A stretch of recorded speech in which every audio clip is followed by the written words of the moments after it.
It's time for another Debt Snowball update.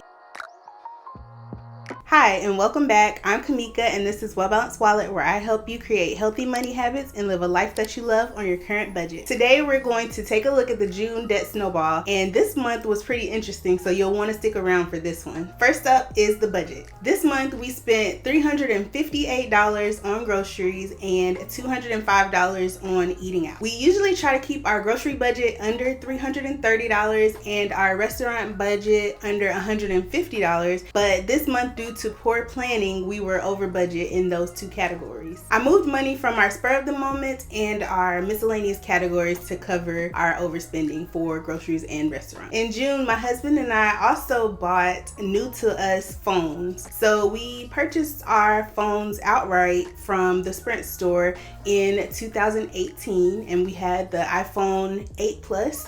And now both of our phones are starting to give us some issues, so we decided to go ahead and upgrade and replace them. So we decided to go with the iPhone XS Max because we didn't want the newest phone because those are very expensive, and we wanted to pay cash and get phones off of eBay instead of leasing from Sprint or even upgrading through Sprint, because that would have been double what we paid. So the total for both phones was $1,038.78, and we were able to pay cash. So this month we actually had to spend a little bit of money from our home maintenance and repair categories because we had a few things that we needed to get done and a couple of things to purchase. So I'll just name those off really quickly. We paid our HOA dues, which is $98 per year. We don't have a monthly HOA, it's just $98 per year. That's one of the reasons why we chose to live in this neighborhood. We also had our irrigation system repaired. For some reason, the irrigation system stopped working, so our sprinklers stopped coming on. That repair was $180.30. I also spent $85 for a few things that we needed around the house, including some containers to organize our pantry because our pantry is a mess and it's driving me crazy. And the last thing that we purchased was our home warranty. So we wanted to renew the home warranty that our sellers purchased for us last year, and the payment was $220, and then we have two more payments of $220 next month and the month after that, and then we'll be good for a calendar year, so 365 days. So the total for all of the household things that we purchased was $589. We only had $11 left over in our budget for June, and in the July Debt Snowball update, you can see me move that money to our to be budgeted section and budget it with the rest of our money. So now for the interesting part, we're gonna move into our Debt Snowball for June. As usual, we paid $12.12 for our mortgage, and we paid $75 towards principal only. So that leaves us with a total of $185,399.96.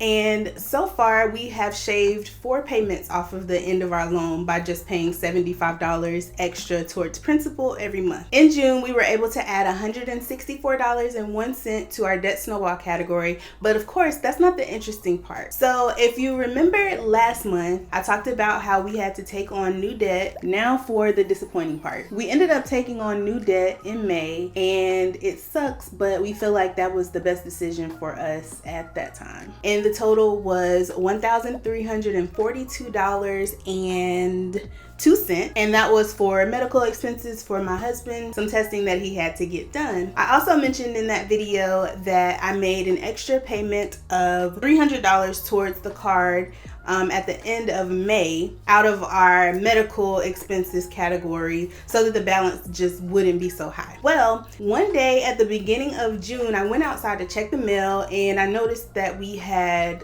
some mail from the company that my husband uses to get his medical testing done, but the mail was addressed to me, and I haven't had my testing done this year. I'm actually getting it done in July, so I knew that it wasn't about that, but when I opened it up, it happened to be a check. I was really confused about why they were sending us a check, but as I looked at it and started to read the information, it looks like when I had my testing done in January of 2020, I made a payment and my insurance came back and covered it, so therefore it looks like I overpaid, and they were mailing a check to me for the amount that I overpaid. I bet you can't guess the amount that the check was written for. I'll go ahead and tell you. It was $1,342.02. That was the exact amount that we had charged to the Care credit card last month. How crazy is that? I have no idea why it took them so long to send the overpayment check to us, especially since it's been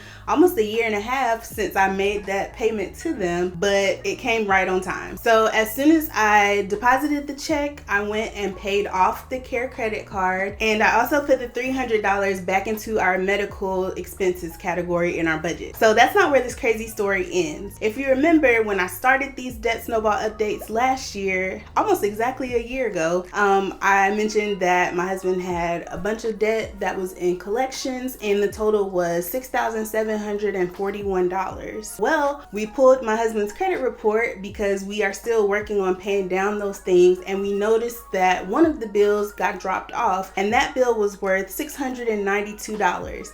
So that means the balance that he has in collections has gone down, and it is $6,049 now. So that's almost $700 gone from the amount that we owe. I'm not going to add the $692 into the amount of debt that we have paid off because we didn't technically pay that, but I am going to decrease the amount of debt that we owe total by $692 because we no longer owe it. So even though we had a lot of good news during June about our debt snowball update, there's still one thing about this debt-free journey that is kind of bothering me. The medical debt that my husband has was spread across 4 different companies, and one of those companies dropped off, so now there's 3 different companies. Now in the beginning of, I want to say April or May, I reached out to the 2 companies that had the smallest balances, and I asked them to validate the debt. So the first company did come back and validate the debt, but when I asked them if we paid the bill, if they would remove it from the credit report, they never wrote me back.